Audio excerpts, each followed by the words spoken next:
Welcome to Metal Verbalizers. This podcast is about supporting underground metal and talking about underground bands that we like. We talk about things like inspirations, origin, future plans, and more, as a way to introduce these bands to you. However, even if you're familiar with a band, maybe you'll hear something new that you didn't know already. I'm Johan Verbalizer, and in this episode, we will verbalize Outburst.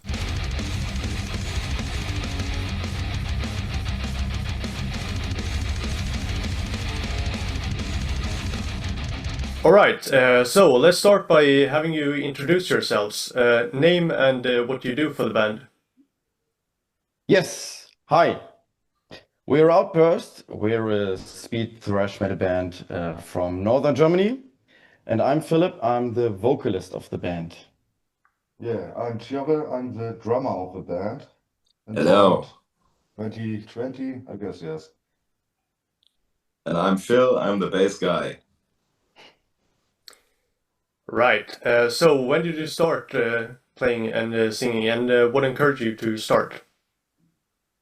I started singing and playing guitar a little bit at around 2000, 2001.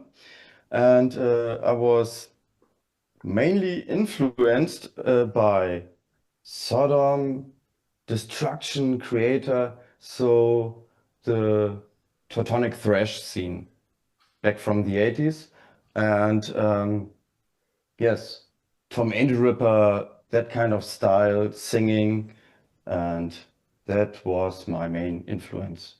So, and through the years, I focused mainly on thrash metal, but also on hard rock like Birth Control and others like Grobschnitt and so on. Yes. Your influences. Oh man, when everything started was back then when I was a child, about 8 years old. I joined a marching band and playing snare drum. Also educate other people where to play it. And when I started getting in my youth, I got influences from Slipknot to Slayer to Metallica. Later on, joined Megadeth, Exodus, every kind of harder stuff. But also a very big band and very big influence in my life is something like Pink Floyd or Alan Parsons Project. And yeah, so with 16, 17, I started playing drums, mostly for myself, teaching it myself. And yeah, the first projects comes with friends of mine, school friends, and making a bit of music. And through a bit luck and good circumstances, I was finding out that Phil, Nico, and so playing in a band, and they invited me to join them and make some good music today. Right. Yeah, And you, Phil? yeah, I'm playing in bands since I'm 10 years old, so I'm doing music since I'm thinking. Right. I also learned playing the drums back in the day at a music school and stuff like that. And my mother was playing guitar, so there was a time when I picked up the guitar and discovered the world of guitar and musicians and Yeah. they introduced me to stuff like Eric Clapton, so I learned about Cream pretty early on. And back in Schleswig, there was a scene coming up, pretty much rising, and bands like Reset, for example, developed out of that scene. So I played in bands all along, and it was always the hard stuff. It was always like it started with hard rock. It came over death metal bands, and now I'm playing speed thrash metal. Right. So when was the band started? And if you want to, feel free to also elaborate on how it started. Yeah. Yes. I started the band in 2019 because before that I played in a black thrash band, but I was a little bit fed up with that style and I wanted to focus more on 80s thrash Right. because that was the thing that I started in 2000, and I wanted to go back to that kind of stuff and style. And yes, I started the band together with Dennis Lothar, and we had some changes in the lineup, recorded some demos, and I think in 2020 we had the basic lineup. So with Nico on rhythm guitar and Tjorre on drums and Phil, we recorded with an additional lead guitar player, Kai, in 2022, our first EP with a Vengeance. We played many gigs, focused on songwriting, and this year, finally, we released our first album, Devouring the Masses, via Violent Creek Records. Yes, that's the way until now. All right. So, like, how would you quickly describe your band for someone that's never heard of you? Yes. Yeah, maybe I can take that part. Imagine some guys who discovered the whole thrash scene and heavy scene by themselves for years and kept the drive and started collecting their ideas, and it's a fusion. Maybe you can call it a fusion. It's old school thrash vibe, but in our own mental. It's packed like we don't produce with the equipment from the 80s. We do produce with modern equipment. That's maybe Right. a big part in the sound also. And it's we try to catch our live sound on that record as good as possible as we can. So the whole thing is about thrash metal and how it's developing and doesn't need to develop maybe in some kind.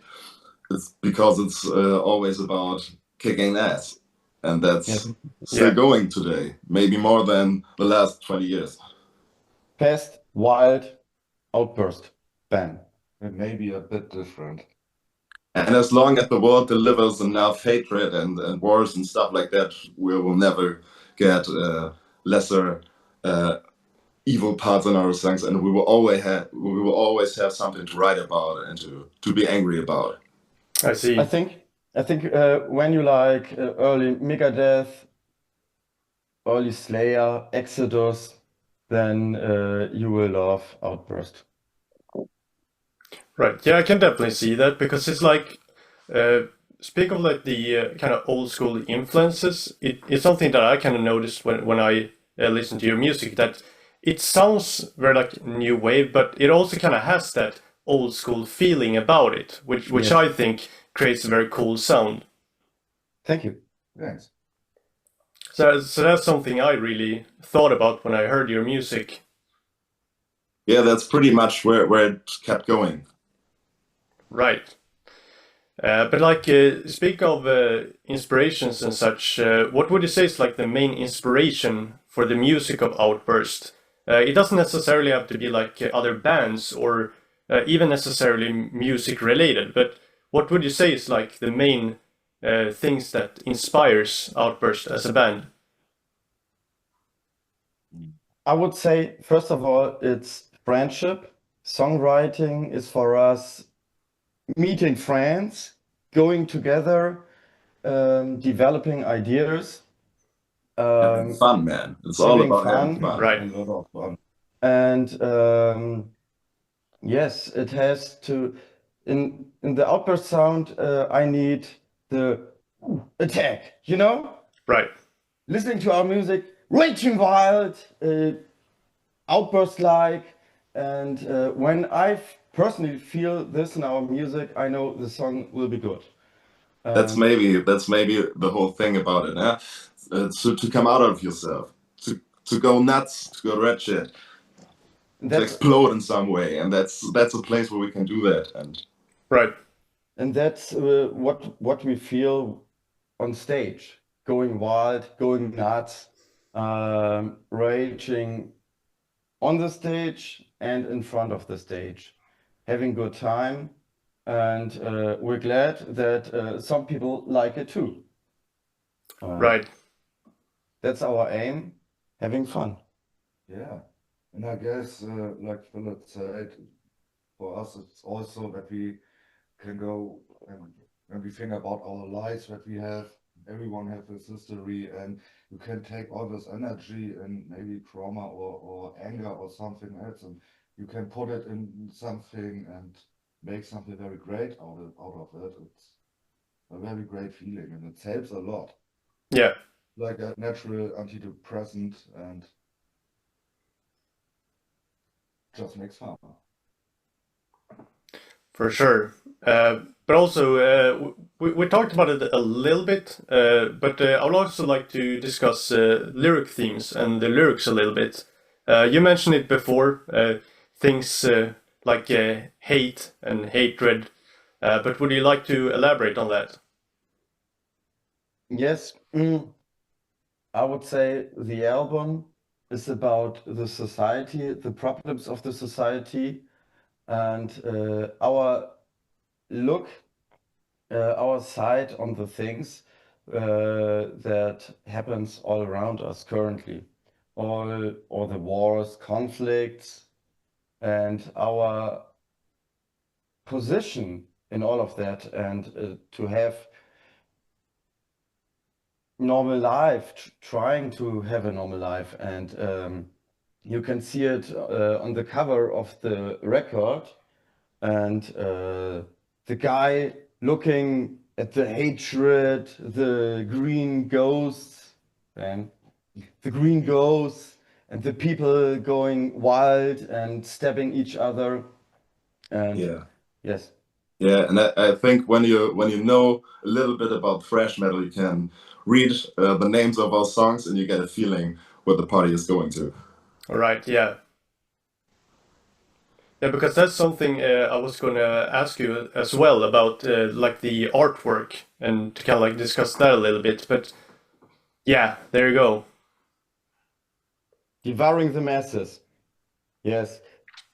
The guy, the hatred, the green hatred, the ghosts, Right.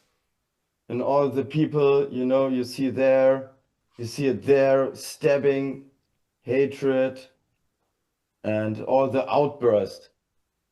Yes. Yeah, Right. but also colorful. Very colorful. Yeah. It was very important for us that it's colorful cover artwork, so it splashes in your eyes. You see it and bam, old school. It was painted by Rick Cesati. He's from Mexico. I think he did a great job. And yes. Right. But yeah, also notice like like you were saying as well, like with a knife, like stabbing with a knife, Yes. which is also something you have like on with a vengeance, and I also believe on the Written in Blood single, also like the knife. Is that something that like you intentionally have as a reoccurring theme? Yeah, of course we have. I think the knife, you could say, pretty much stands for the sharpness in speed metal. You can see that at a lot of bands in the past 40 years. Right. And it still works. It never gets old. And we used the knife in the first EP with a vengeance because Philip had the great idea. The knife, it's a picture he took in his kitchen with some ketchup and a friend of his who's holding the knife and stuff like that. And we worked on that, and Yes. we all thought it's a cool thing. And Right. it's not really noticeable at the Devouring cover, but if you know, you know. Yeah. Yes. We like some gimmicks, some backstories and reminder of other covers, and I like it. So I like to look at artworks of LPs, and you can see something in it, and it's not just like the Black Album from Right. Metallica. So I like it. Yeah, for sure. That's something I personally really like as well. That like when you see the artwork, it looks like a really cool artwork. But if you really start analyzing it a little bit, it has some like very deep meaning to it. Like you were saying with like the knife, and then with like the green hatred. Like it has some meaning behind it, and that's something I really appreciate personally. Nice. I Yeah. think it's mostly Shit's gonna devour the masses. Yeah, for sure, for sure.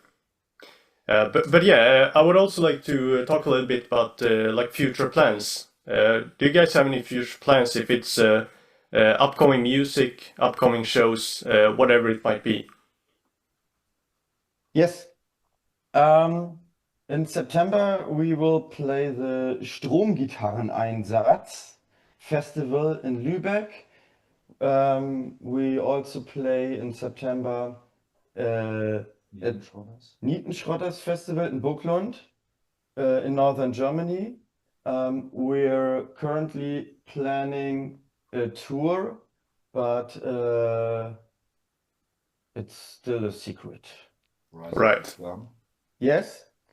So we have some shows. There will be a tour, and we are writing songs for our second album. And yes, Yeah. keep it rolling. Our forge is hot, man. We're still rolling. Right.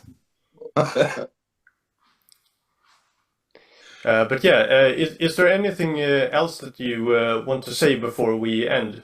Something that you wish I asked about, or just generally something that you would like to say for the people listening? Stay true. Right. Yeah. Support the underground, guys. Go to the little shows, go to the little festivals. Yes. You're gonna miss something out if you don't. For sure. And of course, Underground that's is something life. we completely agree with as well, and something that we continuously recommend as well. That's the spirit, man. Definitely. Yes. Thank you for the interview and for having us. Yeah, thank you for taking the time. Of course. And, Yeah, thanks very much, man. Yeah. yes. So come to our shows and buy the record and support the underground. Right on. So yeah, thank you so much for the episode, and good luck with the music and all the work in the future. Thank you. Thanks, man. Have a good one. Yeah, Cheers. you too. This is the end of this episode. However, now we want to encourage you to go and listen to this band. If you like what you hear, don't forget to go and show them some support. Interacting with their social media pages, sharing their music, and telling them that you enjoy their music is very important. It's a great way to help the bands and encourage them to keep going, which helps keep metal alive. We really appreciate that you've been listening all the way to the end. Thank you very much for listening and supporting Metal Verbalizers. We will be back to verbalize again next week.